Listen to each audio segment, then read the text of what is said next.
Enquanto os irmãos vão até você aí, você vai abrindo a sua Bíblia aí em Lucas. Nosso terceiro sermão aqui no Evangelho de Lucas. Vai abrindo aí, vai se ambientando aí com o texto.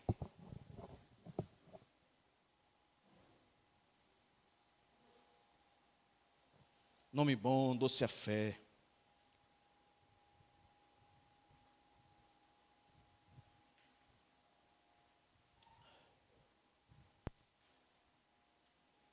Na esperança do porvir. Hoje a tão famosa e conhecida parábola do bom samaritano. Abra a sua Bíblia aí, vai do verso 25 ao 37.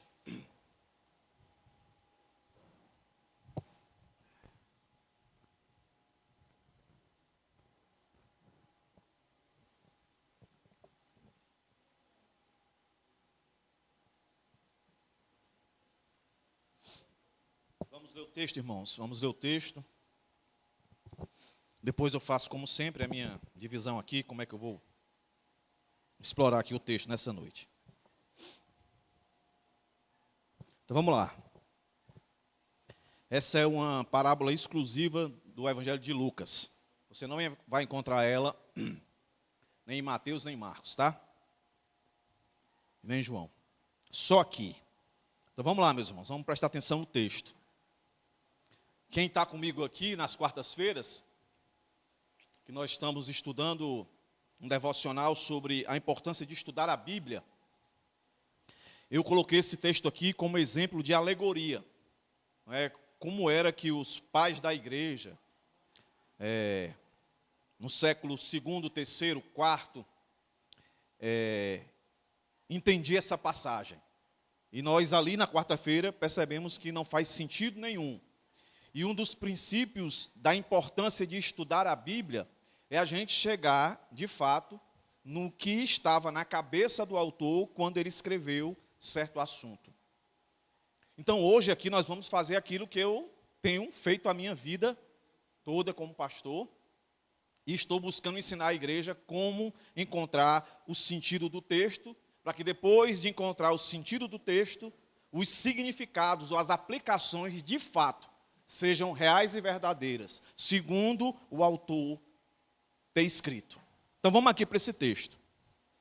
Verso 25 vai dizer o seguinte: levantou-se certo doutor da lei, e querendo pôr Jesus em provas, perguntou-lhe: mestre, que farei para herdar a vida eterna?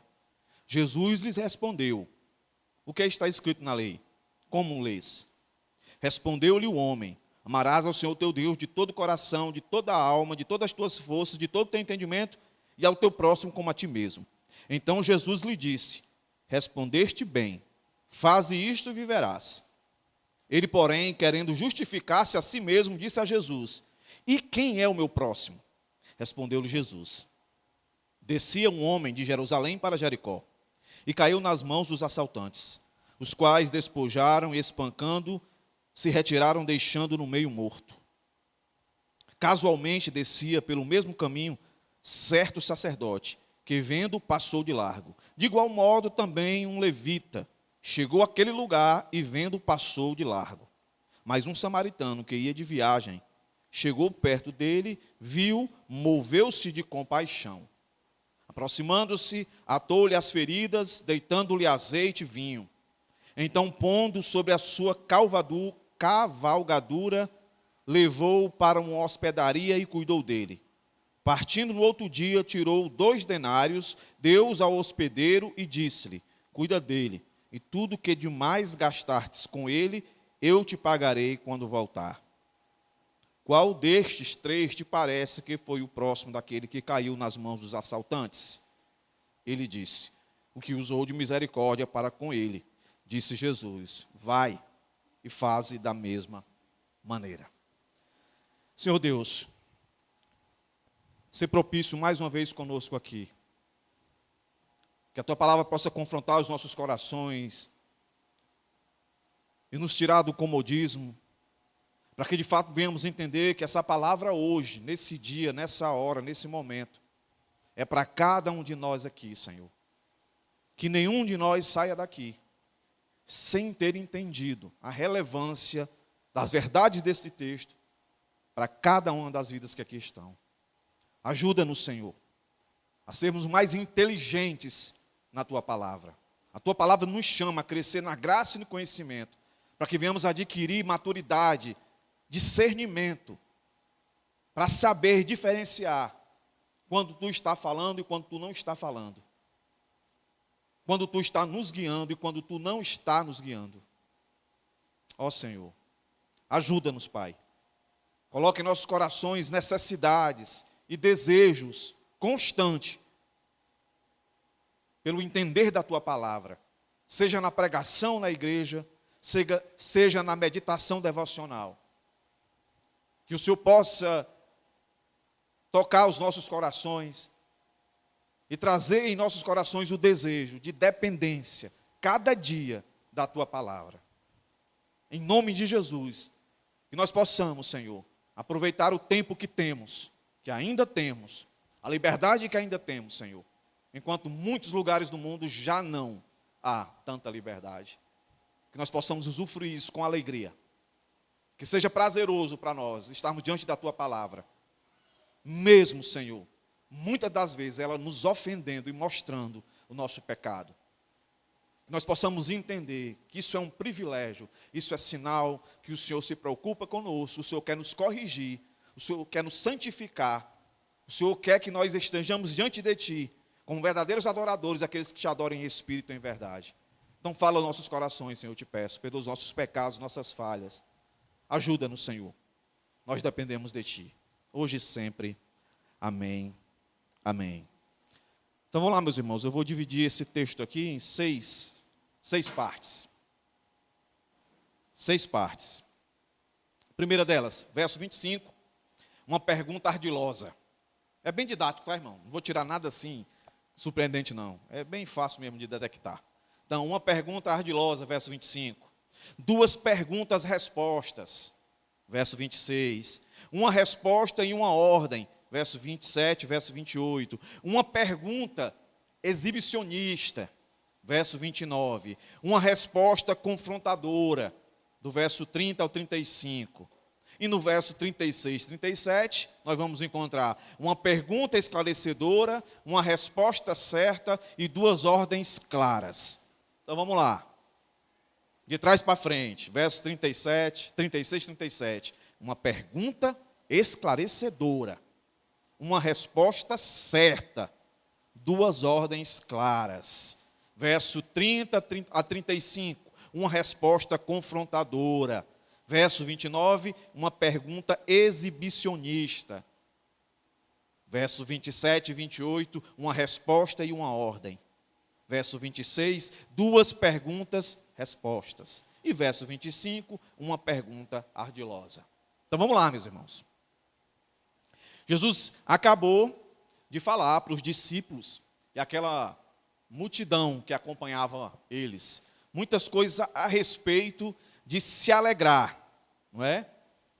E no verso 24, em especial, Jesus separou os seus discípulos da multidão e disse para eles, no verso 23 e 24, que eles eram bem-aventurados em ver o que eles estavam vendo acerca de Jesus, fazendo seus prodígios e maravilhas, e ouvir acerca do evangelho, do reino de Deus, da boca do próprio Cristo encarnado, que eles deveriam se sentir felizes, porque eles eram felizes, eles tinham que ter essa consciência, eles eram bem-aventurados. Por quê? Aí ele vai dizer, pois vos digo, verso 24, que muitos profetas e reis desejavam ver o que vedes e não viram, e ouvir o que ouvis e não ouviram. Não dá para dizer exatamente se após imediatamente isso ocorre o texto que nós acabamos de ler. Mas o que Lucas deixa claro aqui para nós é que na literatura que ele deixou aqui escrito é o contexto imediato. Então, parece não, é quase certo isso, de que As pessoas que viram Jesus fazer o que ele fazia, as pessoas que ouviram Jesus dizer o que ele dizia, que em algumas ocasiões dizia, eu nunca ouvi alguém falar com tanto poder e autoridade. Sempre ia existir pessoas que não conseguiam enxergar isso. Quando nós estudamos Mateus e Marcos também, quando Jesus começou a caminhar para a sua morte, para Jerusalém, até então, nós percebemos que ele fazia questão que as pessoas se calassem quando ele fazia os seus atos miraculosos. Mas quando ele se decidiu ir para morrer, então ele não fazia mais questão de esconder. Ele começava a dizer para as pessoas propagar o que ele estava fazendo. E aí começaram a surgir vários perseguidores. Várias pessoas, principalmente pessoas do grupo dos fariseus, saduceus e os escribas, querendo pegar Jesus em contradição. O nosso texto aqui vai mostrar mais uma vez isso. Um doutor da lei, um escriba, ele se aproxima do Senhor e a pergunta que ele faz, a letra em si, ela é muito piedosa. E é até uma pergunta a ser feita por todos aqueles que querem ter Jesus como seu Salvador.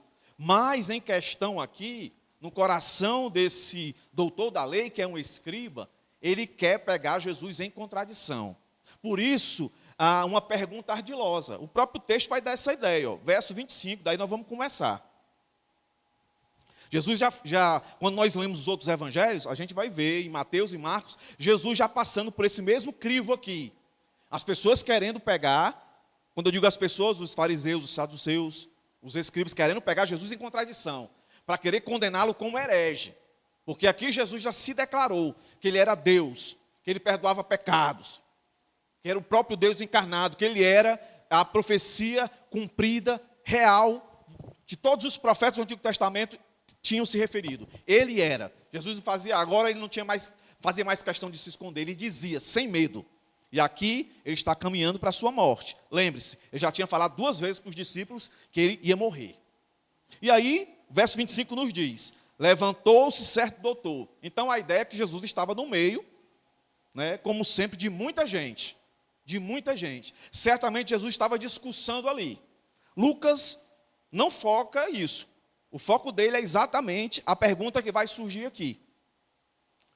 Então a ideia é que esse homem se levanta, e é interessante, meus irmãos, que a palavra que está aí no original, a ideia de levantar aí é um levantar de debate.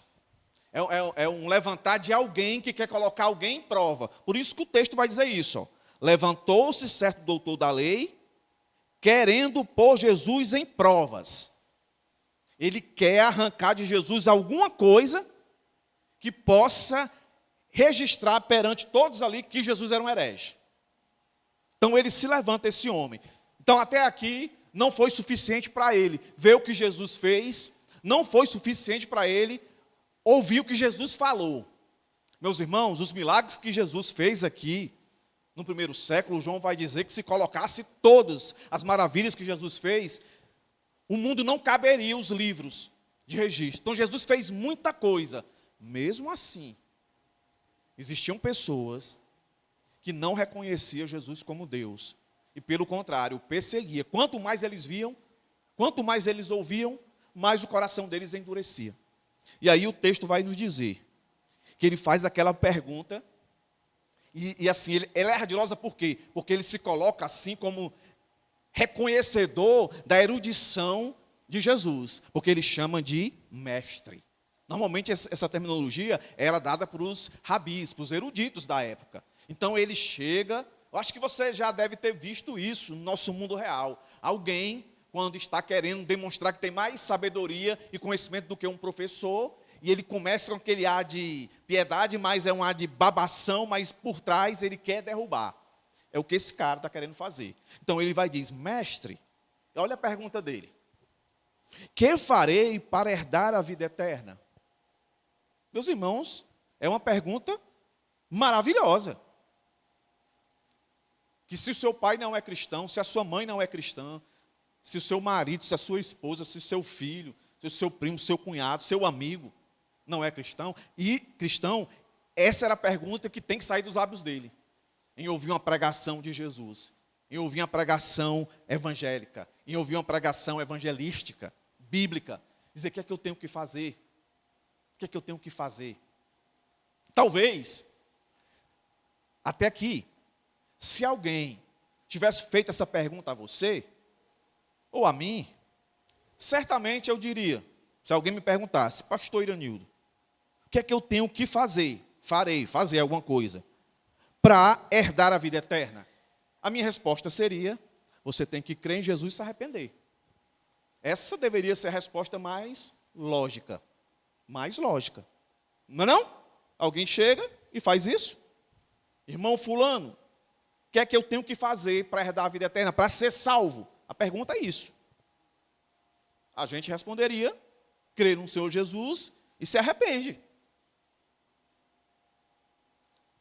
Quando Jesus nos salvou, como diz um grande pastor, ele salvou a nossa mente também. Nos deu inteligência para a gente mapear quem é a pessoa que está fazendo esse tipo de pergunta, para a gente saber agir com discernimento e sabedoria. Não basta ter só conhecimento da palavra. Esse cara tinha. Você tem que ter discernimento. E para você ter discernimento da palavra, você precisa ser um salvo. Senão você não discerne. Olha qual é a resposta de Jesus. Jesus responde com duas perguntas. Essa é a melhor tática em debate. Jesus sabia que a pergunta que estava vindo para ele não era uma pergunta de alguém com o coração quebrantado, que estava querendo se render a ele, reconhecendo Jesus como Senhor e Salvador. Jesus sabia que ali estava diante dele um homem de coração duro, um legalistazão, que o que ele queria era debater com Jesus. Então Jesus sai do ambiente de pregar o evangelho para salvar alguém, para debater com ele. E para no final dar uma lição a ele. Essa é mais uma das ações de Jesus de evangelismo. Por isso que eu insisto em dizer para os irmãos, a Escritura para mim é muito clara. Nem todo mundo vai querer Cristo. Nem todo mundo vai querer Cristo. Porque no tempo de Cristo as pessoas não quiseram Ele. Então, você pode pregar divinamente bem, mas se Deus não quiser aquela pessoa, não tem jeito. Não tem jeito. A maioria dos fariseus não foram salvos porque eram duros, ao ponto de chamar Jesus de blasfemo.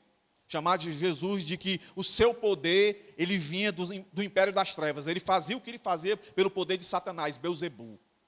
Então Jesus, aqui ele não está com o desejo de evangelizar esse homem. Aqui ele está com o desejo de desmontar esse homem na sua pretensa teologia. Então Jesus responde a ele com duas perguntas que Jesus sabia que ele saberia responder, que ele teria o conhecimento. Então lá vai. A tática de Jesus aqui é uma tática de debate. Aí Jesus diz: o que está escrito na lei? Como lês?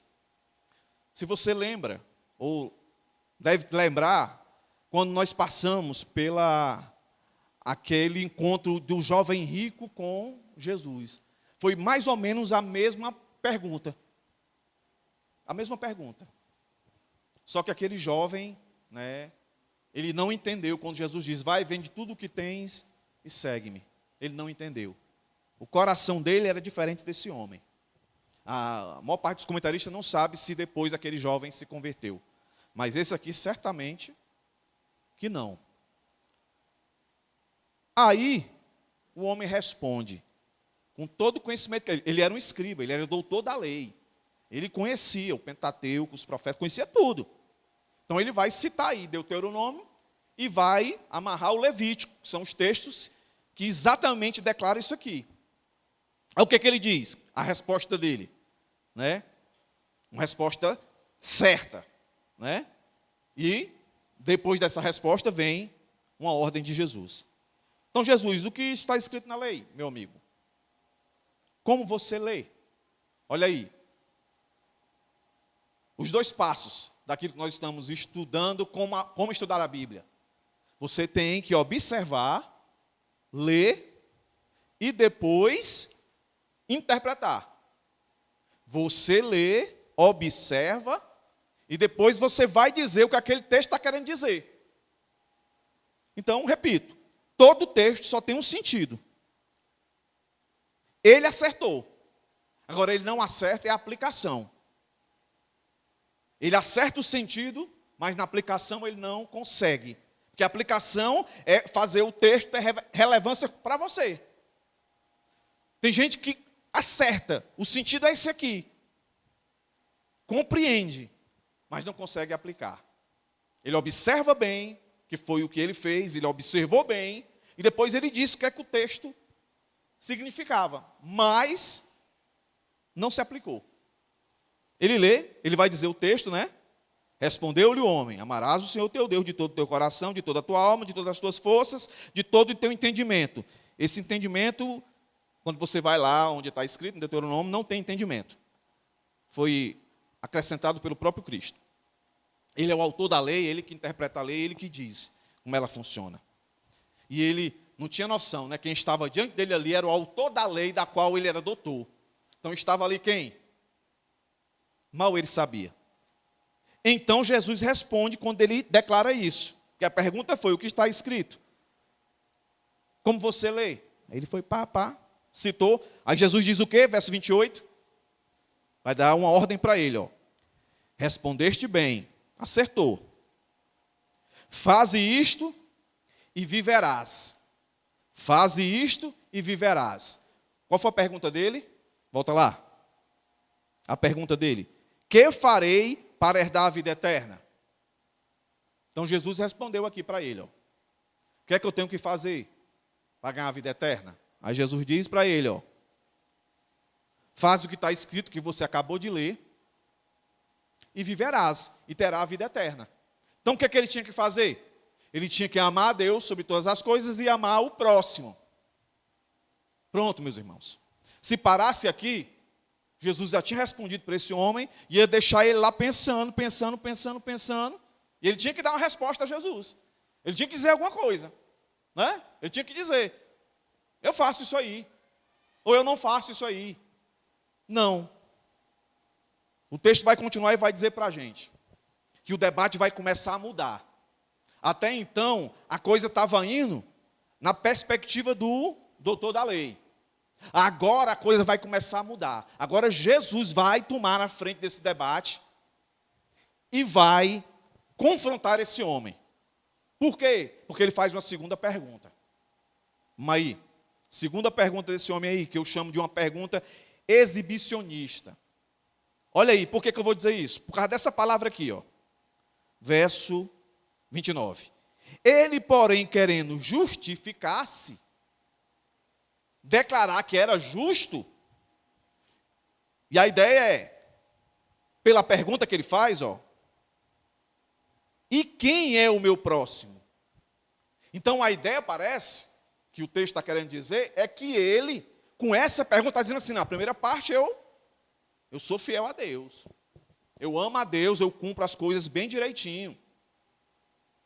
Então ele querendo se justificar, se tornar justo. Ele está querendo que Jesus seja mais específico, porque o judeu legalista, fariseu legalista, ele queria as coisas tudo nas minúcias, não é? Se não podia tocar em algo impuro, então eles estabeleciam uma distância. Então não era suficiente só tocar, tinha que passar distante. A alguns metros eles faziam isso para, em hipótese alguma, eles quebrar o mandamento. Eles muito meticulosos. Então, quando ele pergunta para Jesus, é tipo desconfiando. Eu acho que eu faço isso aqui, mas eu vou perguntar para ele: quem é meu próximo? Para ver se Jesus dizia alguma coisa para ele, e ele dissesse assim: não, isso aí eu faço. Então, eu estou fera. Ao mesmo tempo, ele queria que Jesus respondesse alguma coisa fora das Escrituras. Fora das Escrituras. Se Jesus trouxesse alguma coisa nova, era um momento específico para que ele pegasse Jesus em contradição. Ah, então você está ensinando coisa fora da lei. Entendeu, meus irmãos? Então, todas as vezes que Jesus abriu a boca, nas suas dificuldades, ele sempre usou as Escrituras. Quando ele foi tentado por Satanás, ele usou as Escrituras. Todas as vezes que ele era provado pelos fariseus, pelos escribas, pelos saduceus, ele sempre usava a palavra, a própria Escritura. Vocês dizem que matar enfiar uma espada, uma faca numa pessoa. Eu digo para vocês, se você odiar, você matou, você é assassino. Vocês dizem que adultério é se um homem for pego com uma mulher em loco, em foco. Eu digo para vocês, se ele olhar e desejar, ele já adulterou. Então Jesus era combatendo tudo sempre com a palavra. Aqui não foi diferente. Quando ele faz a primeira pergunta, Jesus diz: o que é que está na lei? Como é que você lê? Aí ele responde, Jesus diz: então, faça isso e você viverá. Faça isso. Jesus está dizendo para ele que ele tinha que pensar: é impossível, não é? Eu fazer alguma coisa. Mas o legalista, ele não pensa assim, ele acha que ele é salvo por obras. E Jesus deixa ele de mão. Mas aí vem a segunda pergunta: quem é o meu próximo? Aí qual é a resposta de Jesus? Jesus podia dizer já de cara quem era o próximo dele. Mas Jesus conta uma história, que para muitos comentaristas é uma parábola, para outros é algo que aconteceu realmente.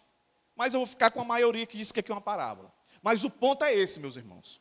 Assim como Jesus poderia ter respondido ele logo de cara, quando ele perguntou: o que é que eu tenho que fazer para herdar o reino dos céus? Jesus podia dizer: creia em mim e se arrependa. Jesus não disse, porque sabia que isso não era suficiente para ele não queria ouvir isso. E agora, quando ele pergunta: quem é o meu próximo? Jesus podia dizer, já de cara, quem era o próximo dele. Na cabeça dele, Jesus sabia, o próximo dele era um amigo dele judeu, né? Jamais um gentil, jamais um samaritano, jamais, jamais.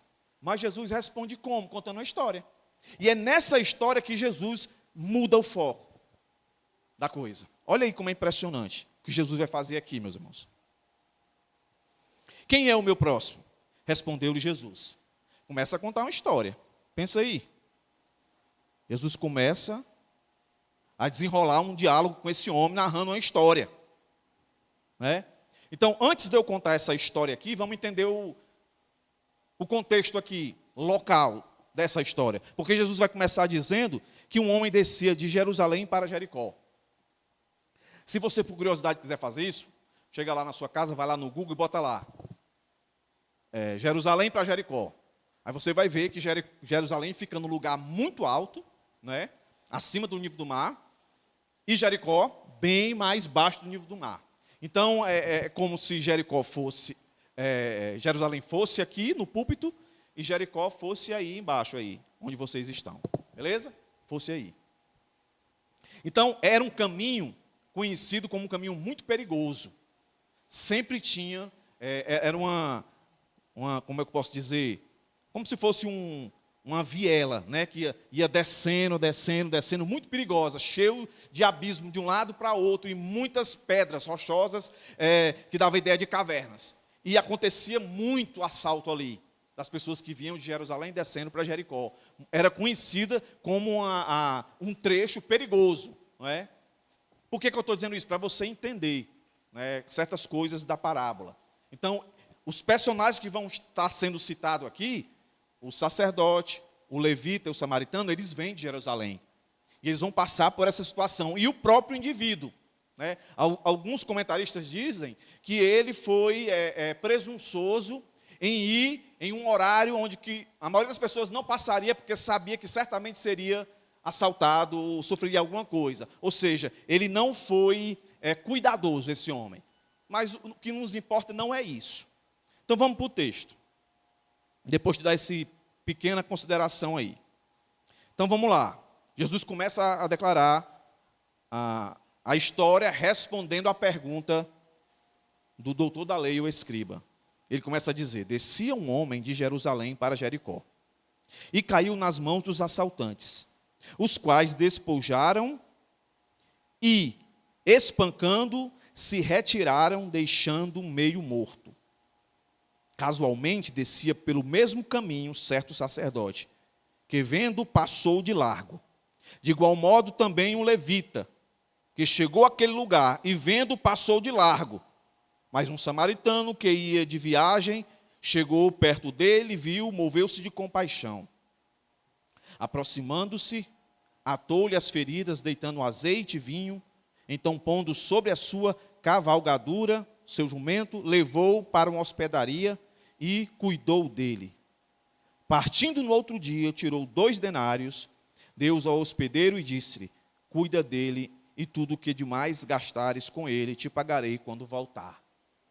Então vamos lá. O templo, onde os sacerdotes ministravam o seu serviço, assim como os levitas também, era Jerusalém. Então Jesus está dizendo, provavelmente esse sacerdote ele está vindo, né, depois de passar um tempo lá exercendo o seu ofício. E o texto diz que ele vem e passa pelo caminho. Desce pelo mesmo caminho que esse homem desceu, onde os ladrões o pegaram. E o texto diz que assaltaram ele, deixaram ele como quase morto. Aí o texto diz que casualmente descia pelo mesmo caminho certo sacerdote. Então ele vinha lá, parafraseando com a gente aqui, ele vinha do culto. Ele não ia para o culto, ele vinha do culto. E quando ele desce, está indo para casa, aí ele consegue ver. Mas a ideia é que ele vê, e como um ministro do altar, né, sacerdote, certamente conhecia a lei. Talvez ele pensou que o homem tivesse morto. E aí, por o homem estar quase morto, ele disse, eu não vou me aproximar. Né? Ou então, ele viu que o homem estava convalescendo, mas não estava morto. E aí ele diz, não vou tocar nele. Porque acontecia o seguinte, se por acaso ele tocasse no morto, ele ficava imundo. E certamente ele não ficava mais apto a fazer o ofício dele. Então, uma das possibilidades dele não socorrer o homem é ele colocar aquilo que para muitos parece prioridade, mas não é. Alguns vão dizer, ele colocou Deus em primeiro lugar. Não. Porque lembra do texto que Jesus fez, o doutor da lei falar, amar a Deus sobre todas as coisas, amar o próximo como a ti mesmo. Um está ligado com o outro, certo? Então parece que é isso. Ele não quer quebrar a lei. E ele também tinha algo que eles acrescentavam. Os legalistas gostavam de fazer isso. Se por acaso aquele homem morresse nos braços dele, ele ficava responsável de pagar o velório, além de ficar imundo, ele ia ter um gasto financeiro, porque ele teria que arcar com o velório daquele homem, e também ele teria o afastamento, né, tanto das suas funções como o ministro, o sacerdote, como das pessoas, porque ele ia ficar imundo. Então era muita coisa a perder, não é? E ele vai, olha e vai embora. Os sacerdotes parecem com muitos cristãos hoje, né? Que vêm à igreja, cultuar a Deus, ou sai depois de um culto, né? E acontece algum sinistro, e a gente passa como se nada estivesse acontecendo. O próximo para a gente é o irmão da igreja, quando muito, que às vezes nem o irmão da igreja é próximo. E aí, lembra da história que eu disse? Do local, Jerusalém aqui, Jericó lá. A ideia é de que esse caminho ele era todo visto. E muitos comentaristas vão dizer que essa ação do sacerdote foi vista pelo levita que vinha atrás. Ele observou, disse, tem alguma coisa acontecendo ali. Tipo coisa que acontece com a gente, não é? Quando a gente está saindo de casa, acontece um acidente, uma coisa, aí você já vê, alguém que já viu e está passando direto, e não parou. Aí você olha assim, eu também não vou parar não, eu vou passar. Quem viaja muito, acontece isso, né? Você vem numa viagem, aí vê uma pessoa com um carro no prego, aí você vê uma pessoa quase parando e continua. Aí se você estava com alguma vontade de parar para ajudar, você disse, não vou parar não, porque o fulano que lá na frente eu vi, ele fez que ia parar e não parou, foi embora, eu vou passar voado. Então foi mais ou menos o que o levita fez. Só que o levita, ele se aproximou mais. O texto vai dizer para a gente isso. Ó. Verso 31, o sacerdote, ó, descia pelo mesmo caminho, certo sacerdote que vendo passou de largo. Aí quando vai falar do levita, diz, de igual modo também um levita chegou àquele lugar. Não diz caminho, lugar, são duas palavras diferentes. Então parece que a ideia aí é que o levita, ele passa, ele chega até perto do homem, ele olha, mas ele vai pensar o que talvez o sacerdote pensou. Não, se eu tocar, eu vou ficar imundo. Se esse homem morrer, eu vou ter que pagar todos os custos. E aí eu vou estar impuro. Não vou poder fazer meu serviço na igreja. Então ele vai e se manda. Deixando de forma bem prática para os irmãos entenderem. O sacerdote, presumivelmente o levita, estavam a caminho de casa, vindos do templo em Jerusalém. Pela lei, estavam impedidos de tocar em um defunto. Se transgredisse essa regra, estariam criando embaraços para si mesmo, socialmente se tornando impuro, financeiramente pagando funeral e profissionalmente ou ministerialmente seriam suspensos de seus ofícios sacerdotais e levíticos. Eles não lembraram, ou até lembraram, mas não conseguiram aplicar a sua vida, assim como o doutor da lei não conseguiu quando leu o texto, amar a Deus sobre todas as coisas, amar o próximo como a ti mesmo.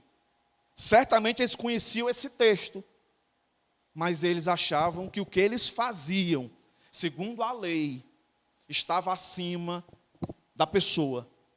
Que as coisas que eles faziam eram mais importantes do que pessoas. A Bíblia sempre vai dizer que pessoas são mais importantes que coisas. E nós somos sucessivamente pecadores nesse sentido. Nós valorizamos muito mais as coisas do que as pessoas. E esse mandamento que se resume assim, amar a Deus sobre todas as coisas, amar o próximo a ti mesmo, eles estão intrinsecamente ligados. Como João vai dizer nas suas cartas, se você não ama seu irmão que vê, como é que você diz que ama a Deus que não vê? Amar a Deus é algo interno. Não tem como eu ver isso na vida de vocês, se não for você exercendo misericórdia ao próximo. Porque eu não vou encontrar vocês soltando beijinho para o céu e dizer, eu te amo, Jesus, eu te amo, Deus, eu vou entender que isso aí é amor de Deus. Mais um texto para nós aqui que deixa claro que amor não é sentimento. Amor é ação que gera sentimento. Entendeu? Por que isso? Porque provavelmente o cara que está lá, que foi morto, que foi assaltado, está quase morto, provavelmente era um judeu. Provavelmente era um judeu. E quem vai passar agora no texto é um samaritano. Esses dois não se bicavam. 6 anos antes de Cristo, 4 anos antes de Cristo, houve uma grande confusão, porque os samaritanos chegaram no templo e profanaram um templo judeu, jogando ossos de mortos lá. Foi uma confusão doida, é de muitos anos, muitos séculos, a briga, a intriga entre os samaritanos e os judeus. Os dois se odiavam. Os judeus adoravam a Deus no templo em Jerusalém. Eles em um monte, totalmente em Samaria, totalmente distante. Então não se bicava, mas o texto está dizendo que esse homem vem. Mas um samaritano que ia de viagem, chegou perto dele, aí não passou a caminho no lugar, chegou perto, com todos os perigos possíveis. Podia ter alguém de tocar esperando mais uma vítima. Esse cara não pensou em nada disso. O texto vai dizer detalhadamente as ações desse homem, desse samaritano. Vai dizer que ele chegou perto dele, e olha que isso aqui é importante, ó, e viu e moveu-se de compaixão. Está aí, pastor? Moveu-se de compaixão é sentimento. Espera aí, deixa eu te explicar. Moveu de compaixão é muito mais do que sentimento. Moveu-se de compaixão é a ideia de as entranhas desse homem, as entranhas dele, se envolveu assim, se mexeu. A ideia, meus irmãos, é que ele se colocou no lugar daquele homem. Ele se imaginou no lugar daquele homem.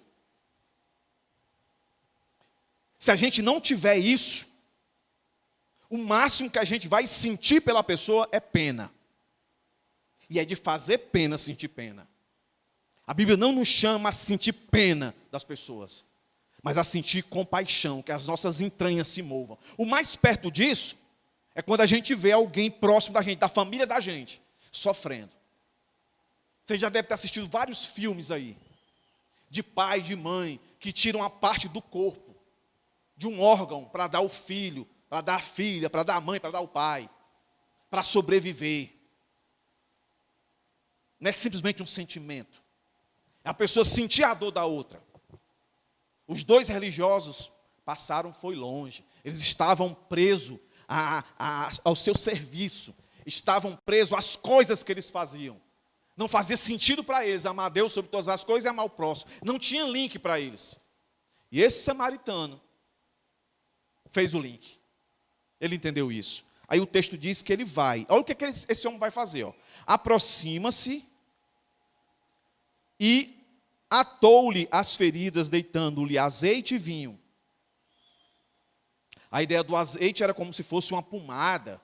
E o vinho é como se fosse um antisséptico. Né? Como álcool a gente coloca em cima, né? Para não infectar a ferida, taca álcool, aquela coisa toda. Então, o cuidado desse homem não foi uma coisa dele chegar, olhar e fazer assim, uma meia coisa. Ele se preocupou mesmo.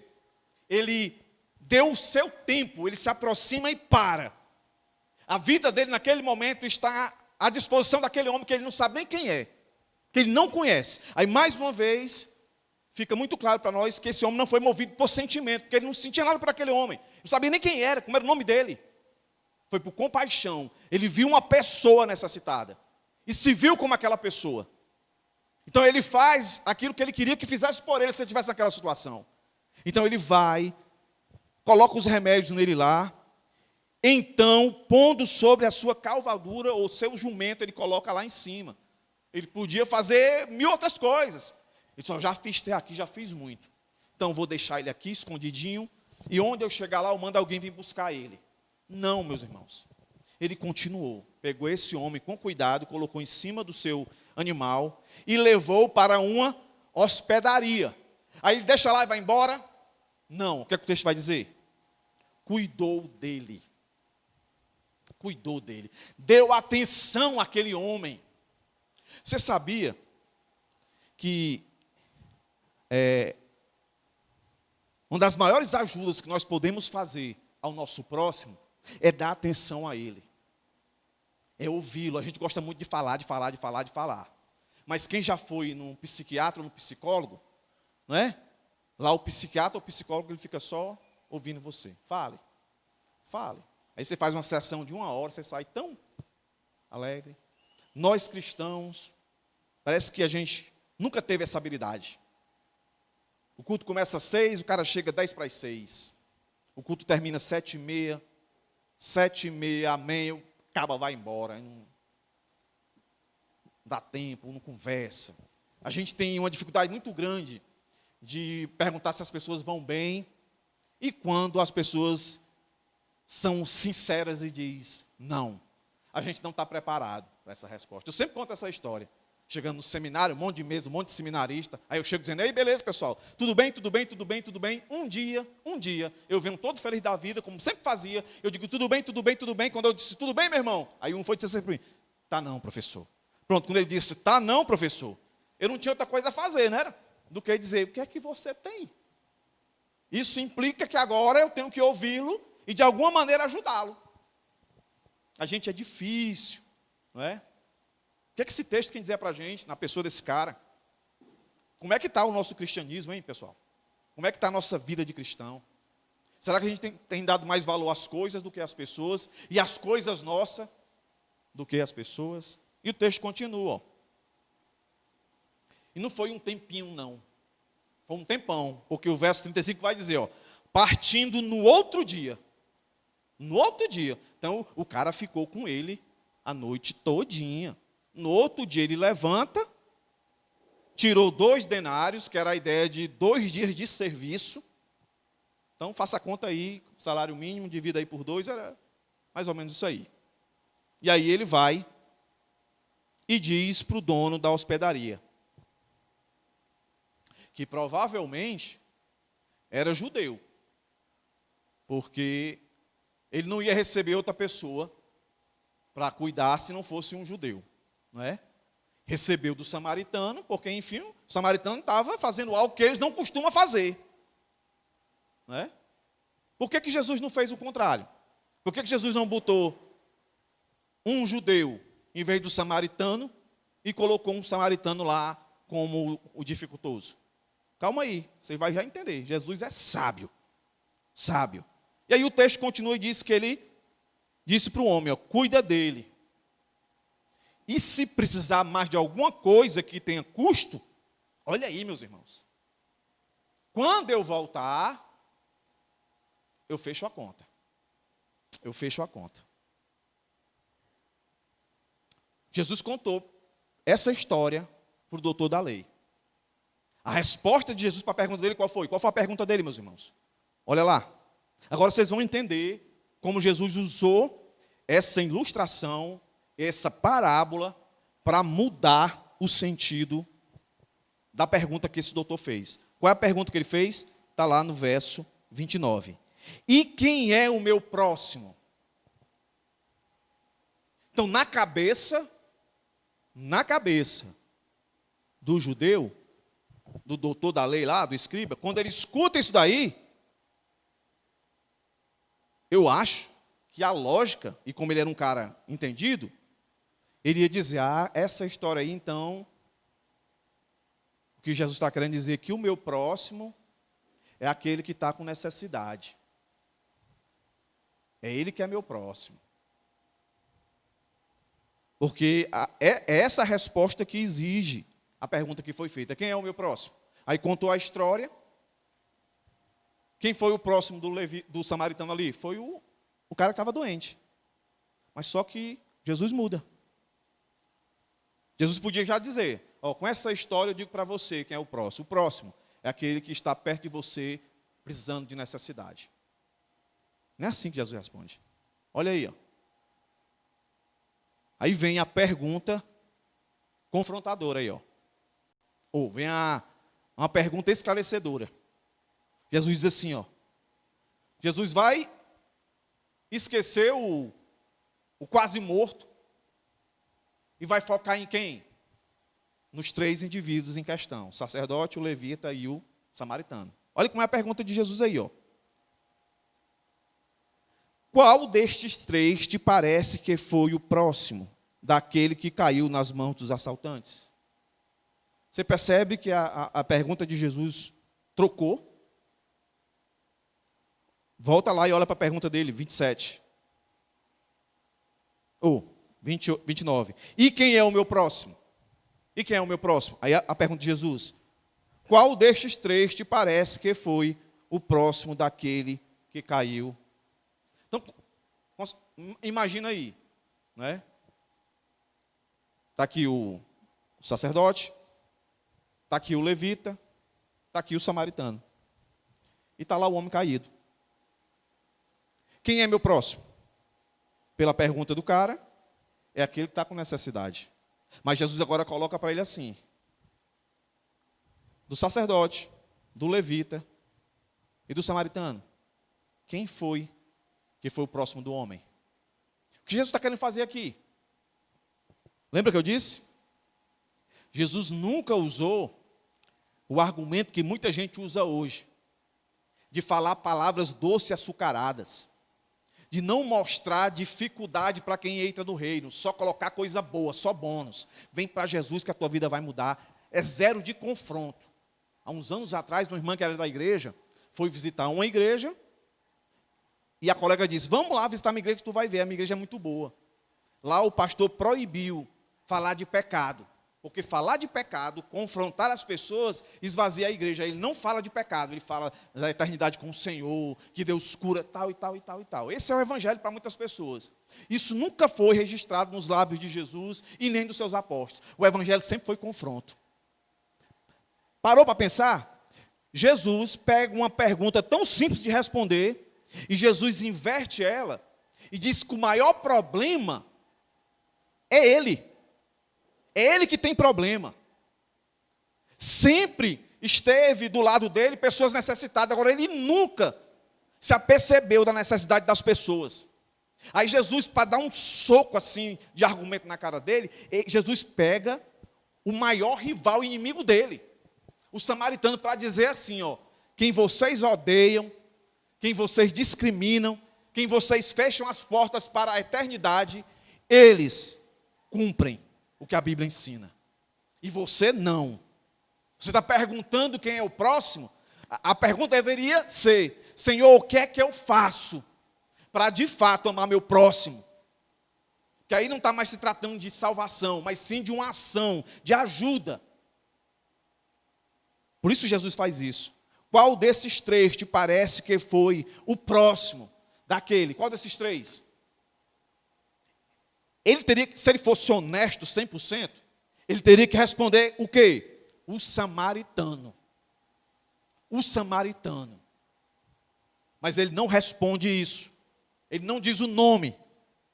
Mas ele consegue enxergar a ação que provou o amor, de fato, do samaritano por aquele homem que estava caído. O que foi? Olha aí para o texto. A resposta dele. Resposta do homem. Uma resposta certa. Ele diz: o que usou de misericórdia para com ele?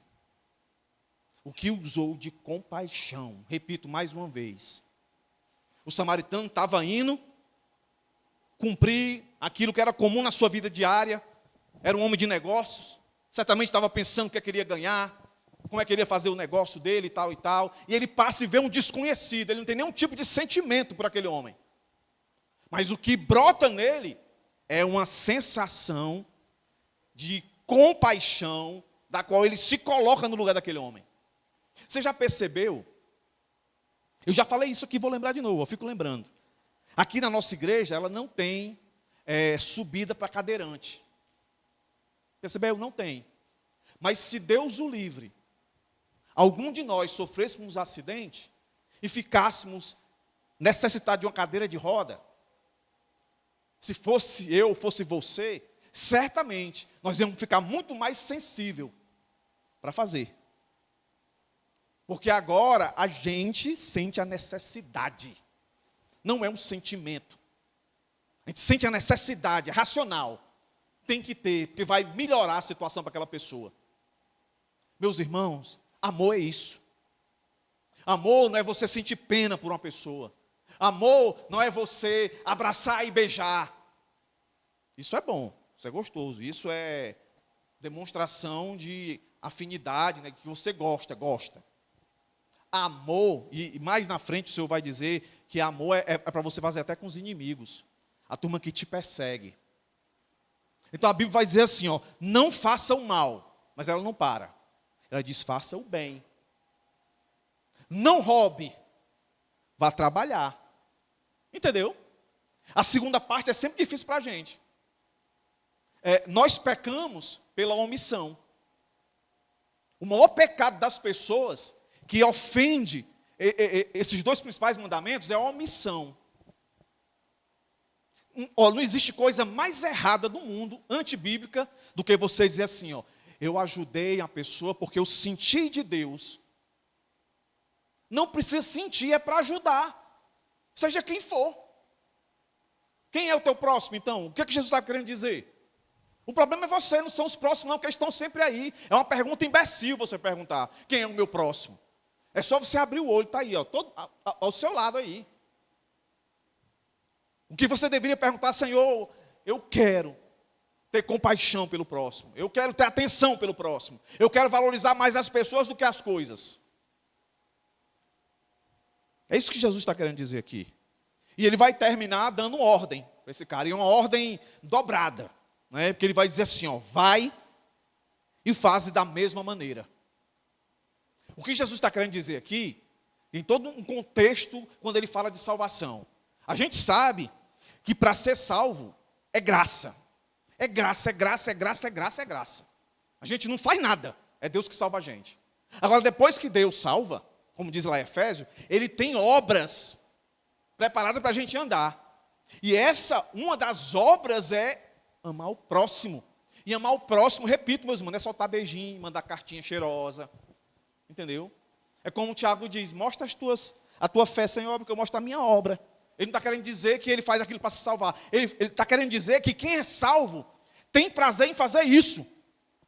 Quem é salvo está atento. Compaixão e misericórdia estão emanando ali da sua vida. Porque ele é parecido com Cristo. É aqui na alegoria. A representação do samaritano não é que ele quer que ele seja Jesus. Mas a ação de misericórdia, de compaixão do samaritano para esse homem, é o mesmo sentimento que se encontra em Cristo. Porque quando Cristo olhou para mim e para você, Ele viu a gente pior do que aquele homem, morto nos seus delitos e pecados. Ninguém dava atenção a gente. A gente, em hipótese alguma, conseguiria se voltar para ele. Aí ele vem. Ele vem do seu trono. Olha para mim e para você e nos salva. Aí ele diz lá em Romanos, que todas as coisas cooperam para o bem daqueles que amam a Deus, daqueles que são chamados segundo o seu propósito. Você continua o texto, para que a gente seja parecido com ele. Você quer ser parecido com Jesus? Tem que ser parecido com o que o samaritano fez. O samaritano aqui não é Jesus, o samaritano fez o que Jesus faria. O que Jesus está querendo que qualquer cristão faça. Porque quando Jesus vai falar como a gente identifica um cristão, ele vai dizer pelos frutos. Pelos frutos, pela sua moralidade, pela sua atenção, pela sua sensibilidade, pela sua compaixão. Então, para esse homem aqui, foi um tapa na cara. Eu fico tentando imaginar a cara desse homem. Vinha todo iludidozão que ia pegar Jesus em contradição. Jesus, lê, o que é que o texto diz? Me explica aí. Isso, não, beleza, entendeu. Pois vai e faz. Tu viverás. Foi a primeira parte? Depois Jesus transiciona. Um verdadeiro cristão, ele tem práticas que demonstram. Sabe? Como isso falta em nós, meus irmãos. Como a gente é muito parecido com o mundo. O mundo, se você parar para ouvir outra pessoa, você perde a vez. Você perde a vez. A fila anda. O mundo pensa assim. O sacerdote seguiu a vida dele. O levita seguiu a vida dele. Aquele homem parou por um momento a vida dele. E Jesus não diz quem é samaritano, não diz o nome dele. Mas ele está aqui. E se esse texto está aqui para nós hoje, é para a gente olhar e se avaliar. Quem eu sou aí? Eu sou simplesmente um religioso, como um sacerdote, um levita? Na pior das hipóteses, eu sou o doutor da lei, eu sei tudo, eu conheço tudo. Eu vou dizer para você, o diabo também conhece. Mas o conhecimento dele leva ele a estremecer. Conhecimento não salva ninguém. O que salva é um conhecimento que traz discernimento para você de quem é aquele que está nesse conhecimento. Senão, de outra maneira, você vai ser um religioso comparado com o escriba. Então, quem é você aí? Você é o escriba? Você é o crente insensível? Que o seu cargo, a sua função é mais importante? Eu, muitas vezes, pequei nisso aqui. Às vezes, o meu filho estava com febre altíssima. Passou a noite com a febre altíssima. E eu, no outro dia, tinha que vir para pregar, para a igreja. Eu deixava a minha mulher com meu filho e vinha pregar. Hoje eu entendo o quanto eu fui insensível. A minha função, ela perde o valor quando na minha casa, que é o mais próximo de mim, eu não me coloco como misericordioso e compassivo. E muitas pessoas, quando vão contar esse tipo de testemunho, contam valorizando. Não tem nada que me faça faltar um culto. Você, uma vez pensou assim, ou você pensa assim. Se você estiver saindo da sua casa para vir à igreja, e um vizinho se acidentar, meu irmão, e só você tiver carro, se você ficou de começar o culto, alguma coisa, socorra a pessoa. E na primeira oportunidade você vai dar, né, a sua justificativa por que você não veio. A única coisa que eu condeno de crente é dia de domingo ele receber visita, não é? Ele podendo marcar. Quando chega inesperada, você tem que ter muito sangue no olho e dizer, você chegou sem avisar, então vamos comigo para a igreja, depois a gente vem. Mas fora isso, sejamos sensíveis, meus irmãos. O chamado do Senhor Jesus aqui, para esse homem, é para nós também. Quem nós somos nessa parábola?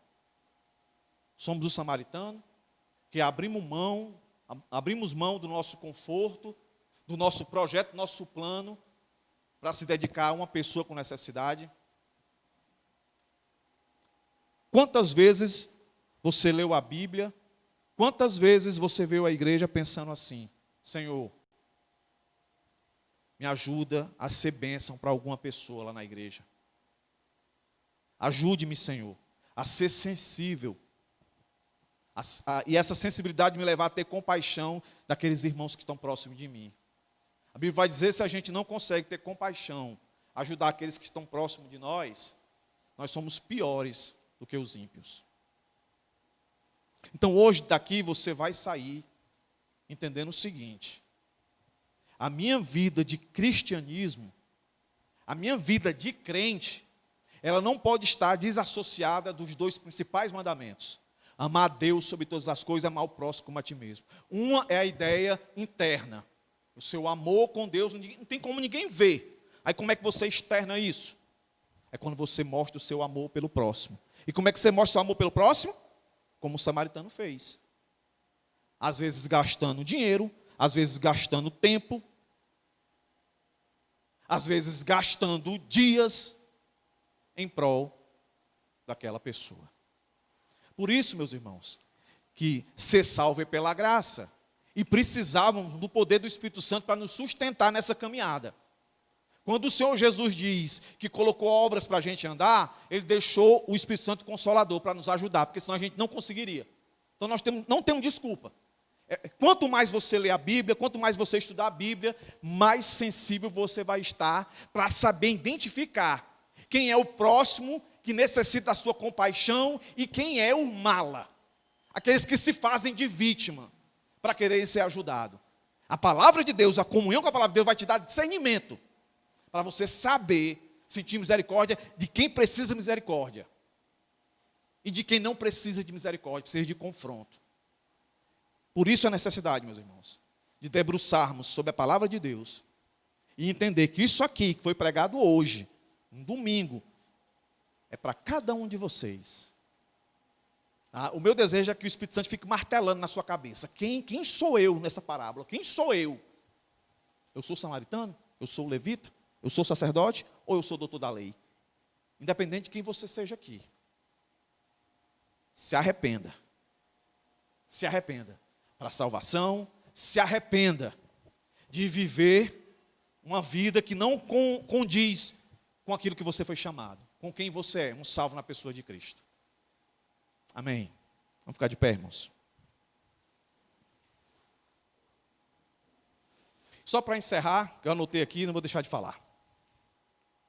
3 tipos de comportamento percebido nesses indivíduos. Em alguns, né, não todos. Só não vou colocar aqui o dono da hospedaria. Mas o ladrão, o comportamento dele: o que é seu é meu, então eu vou te tomar. O comportamento do sacerdote, do levita: o que é meu, não dou para ninguém.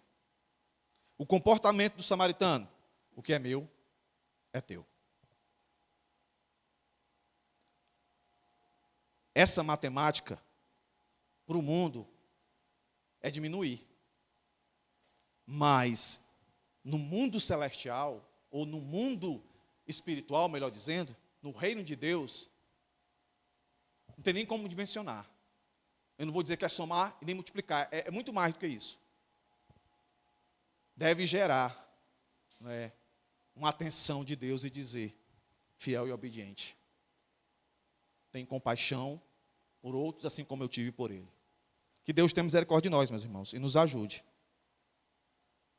a enxergar quem são os próximos que estão perto de nós, para que a gente exerça misericórdia.